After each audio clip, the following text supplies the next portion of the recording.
Hi everyone, I'm David Aragona, and this is the December 22nd edition of Horses to Watch, where we carefully analyze some trips from the past week, looking for horses that might have encountered adversity and are worth betting back when they run back in the future. This week, we're taking a look at a trio of races from the same day at Aqueduct last week. This is the Sunday, December 19th card, and I want to talk about three races from this day because it was one of these days at Aqueduct that appeared to feature a pretty pronounced track bias. In this case, it was a dead rail situation where I think you did not want to be right down that inside path on the main track. And we're going to talk about three races and horses that were compromised by racing too close to the rail. Let's begin with the second race on that December 19th card. It's a claiming 25,000 for fillies and mares going 6 furlongs. Let's break these runners from the gate, and I'm going to focus on the number 3 horse, Big Al's Gal. She is a Randy Persaud trainee who was making her first start off the claim for Randy Persaud. Actually, if you follow me on Twitter, you know that's actually a pretty potent stat for Randy Persaud, but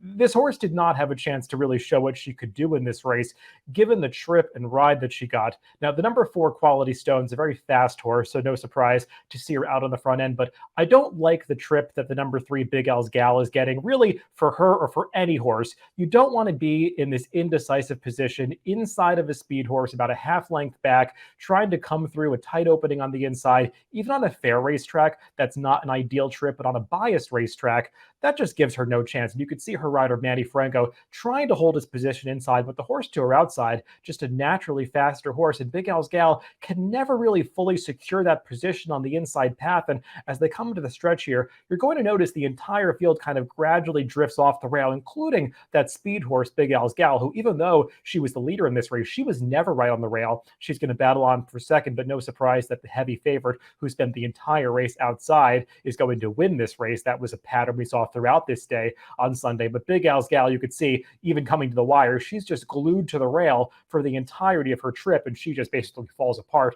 at the end of this race. That's a real pattern that we saw with all horses that rode that rail path on this Sunday card. So she's one that I would definitely give another chance to next time out. Her form overall has been a bit spotty, but she was claimed away from Randy Persaud coming out of this race, and she's supposed to make her next start in the Kelly Breen barn, who doesn't claim a ton of horses, but does okay off the claim. So I'm interested to see what Kelly Breen can do with this horse off her biased trip next time out. Let's move on to the third race, the very next race from that Sunday, December 19th card. Let's break these runners from the gate. This is a New York bred, an optional claiming 45,000, non-winners of 2 other than race, going a mile on the main track. And we're going to focus on the number 4, Making Sense. And I do want to talk about the trips of a couple of horses in this race, Making Sense being one of them. Also, the number 2, Honey Money. This is kind of a similar situation to the race that we just watched. Other things get a little bit different once they get into the stretch. The number 4, Making Sense, she's the fastest horse early, but you could see her rider showing no aggression, just kind of sitting on her back, not really asking her for anything. Jorge Vargas is aboard Making Sense. And the rider of the number 2, Trevor McCarthy, on Honey Money, he looked like she was, or she, I should say, looked like she was going to be the speed of this race on paper coming out of sprint races, but Trevor makes no attempt to be aggressive on this horse and puts her in the pocket right in behind Making Sense. And it's just a situation where a couple of horses that seemed like they had a big chance on paper just stick themselves right on the rail, and the pace of this race is excruciatingly slow. You see the opening quarter go up in 25 seconds, the half mile in nearly 51 seconds. Even for a one-turn mile at Aqueduct, that is very slow, and this race is going to turn into a sprint to the wire, and I think that's important to note because all of the important running of this race happens in the stretch, and that rail bias on Sunday seemed to be especially pronounced in the lane of these races once they got to the final quarter mile. And look at what happens right here. Even though Making Sense, the number 4, has been setting that very slow pace, Jorge Vargas angles her inside to hug that rail path, and she just can't accelerate racing down on the deepest portion of the track. And even though she had that pace advantage, she just goes backwards once they get into the stretch because she can't move forward racing in that rail path. No surprise that a horse that spent the entire race out in the center of the racetrack, the number 3, Vienna Code, is going to go on to victory. And check out the number 2, Honey Money. Even though she was inside early, Trevor McCarthy steered her out for the stretch drive, and she was able to actually accelerate getting into the outside paths in the final final quarter mile. So Honey Money ran okay. She spent part of her trip on the worst part of the track, but the one I think you really want out of this race is the number 4, Making Sense. Don't care about the fact that she had that pace in her favor because she was just on that with that rail path the entire way where you did not want to be. She had poor form coming into this race, but I think she subtly ran better than it seems, and one that you might want to give another chance to when she makes her second start, or I should say third start off the layup for the Jeremiah Engelhardt Bard later this winter. Let's talk about one more race from that Sunday, December 19th card. It was the feature race on that day, race 8, the Queens County Stakes, going a mile and an eighth, 2 turns around that Aqueduct Oval. Let's break these runners from the gate. I'm going to focus on the number 2, Backside of the Moon. Breaking from that number 2 post position, you can see Jose Lezcano, his rider, really hustling him away from the gate.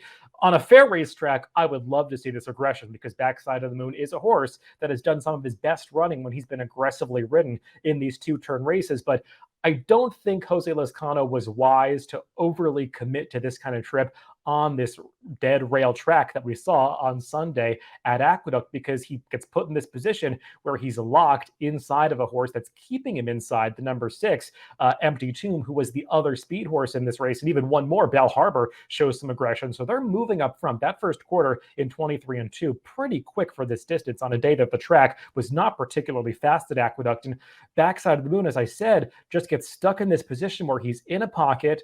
Jose Lezcano is locked inside now in behind Empty Tomb, and his only real chance to get out of that position, locked in behind the leader, is to go sneak up the inside, again committing to that rail path where you did not want to be. And you can see that happening right here. He finds a seam on the inside because the rider of Empty Tomb is wisely keeping that speed horse off the rail for the entire race, leaving it open for Jose to come through on Backside of the Moon, but he's just kind of falling into that trap now. So Backside of the Moon is one of the only horses in this race who's spending the entire duration of his trip riding the rail. And considering that he's on the worst part of the track in the teeth of a pretty quick pace, it's kind of amazing that this horse never gives up and keeps fighting the entire way. Now, do note the eventual winner of this race is the one that's coming widest into the stretch right now, the number 9, Forewarned, who causes a big upset here. He got a wide trip the entire way and wins this race at 42-1, but he probably was not the best horse on the day. He just got the right trip. Not so for Backside of the Moon, who even right here, I mean, he's basically in the 1.5 to 2 path, but even drifting back down to the rail, coming to the wire. I mean, he's just inside the entire way, and he just barely loses out for second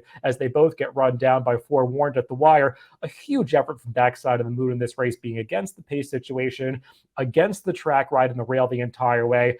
He's a likable horse that doesn't win that often, but when he shows up with a big effort, he's pretty good. The unfortunate thing for Backside of the Moon is he's 9 years old now. At December of his 9-year-old season, he's basically aging out of being able to race on the NYRA circuit, because NYRA recently implemented a rule where horses that are over 9 years of old, once they turn 10 years old, they can no longer race on the NYRA circuit. So if his owner and trainer, Pat Reynolds, want to continue with him, they'll have to send him to a different circuit. I know there was mixed reporting about what they might do with him in the future, if they're going to retire him or send him to a place like Oaklawn. We'll see if Backside of the Moon runs again or if this was the last start of his career. But either way, he ran really well in this Queens County and arguably put in the best effort of anybody. So those are all the horses to watch for this week. Remember, if you want to follow these horses in the future, you can add them to your horse watch on DRF.com. Just add these horses to a list and you'll get email notifications when they run back in the future. Thanks for tuning in this week, and make sure to catch future episodes of Horses to Watch on upcoming Wednesdays.